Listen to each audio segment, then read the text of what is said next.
I think today, 2022, could be the beginning of the end of the organisation. I worked in HR for 10 years as well.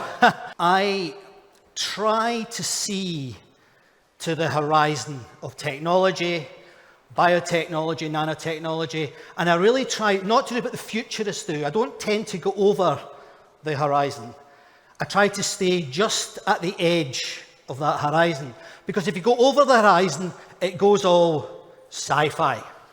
This is me with my assistant Amanda when I was a research scientist, and I did 150 human dissections. One of the things I was introduced to was one of the internets.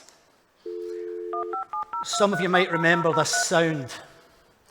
Now, this internet was based in Harvard. It was a $70 million building. All I had access to was that little green cursor, and all I could do was use it like a database. In your pocket right now, you have technology that is 1 million times cheaper, 1 million times smaller, and 1,000 times more powerful. I think we live in an age of exponential disruption. If I was to take 30 linear steps from here, where would I end up?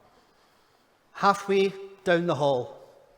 How far do you think I would go if I took 30 exponential steps? To Edinburgh, like you. A bit further than that. Believe it or not, if I took 30 exponential steps from here, I would take enough steps to go round the world 20 times. Doing what we've always done is not going to get us there. It's going to be a bit like this.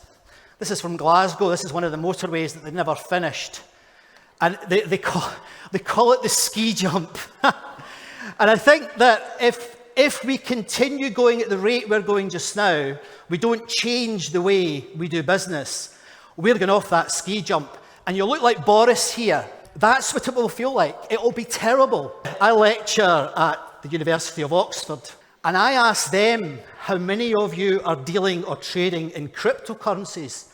80% of them put their hands up. This is in Japan, and it's a cafeteria run by robots. These robots have got pilots, which are people at home, and they actually run that cafeteria. This is about creating digital copies of you, your office, your service, your organization. And what some companies like this one here, Rolls-Royce, are doing is they're creating digital products that match their real products. They're then testing things on digitized versions of their products, digital twins. Now, one of my other roles is I'm a non-exec director in a talent company, and we are now looking at creating digital twins of our client organizations. So pre-recruitment, people can come in, they can see your organization. My prediction, organizations like yours will be recruiting heads of biology within the next 5 years. You may have heard of the Human Genome Project. $3 billion. It started the year I went to university, and they finished it finally in January this year. If you go onto Amazon, you can now buy a kit to do exactly what they did on the Human Genome Project. You can buy it for $300. Price is also going down exponentially. And all the data in a data center, a standard data center, all of the data could be stored on a sugar cube of DNA. Now, the other thing that's happening that, again, most people don't realize, digital is about to come to an end. Not making it up, it is not sci-fi. But we're now looking at analog technologies. And these analog technologies are beginning to open up a whole new type of biotechnology where we're looking at viruses to make batteries, a moss piglet. But they are being used in some of the quantum computers to help them go faster than the current digital computers. And there is even a group, now this is a bit out there is even a group that think that the tardigrade-based technology will go faster than the speed of light. There are 30 laboratories in the world right now looking at creating little ships that will go into your blood.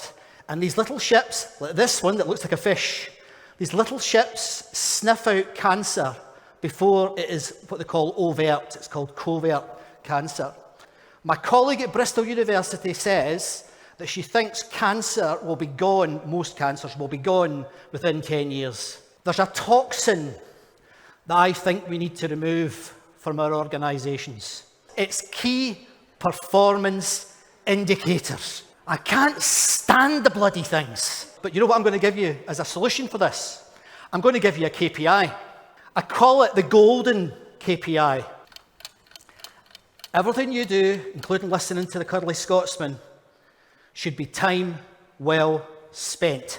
And in that film, one of the characters says this. He says, empathy only extends as far as we can reach. The tools that I've described can help extend your reach, and I believe can help make us more empathetic with one another. And boy, could we do with more empathy. I think we need to go from human remains to human resources to human resonance. Thank you very much for listening. My name is Scott McArthur. It's been a pleasure speaking to you all.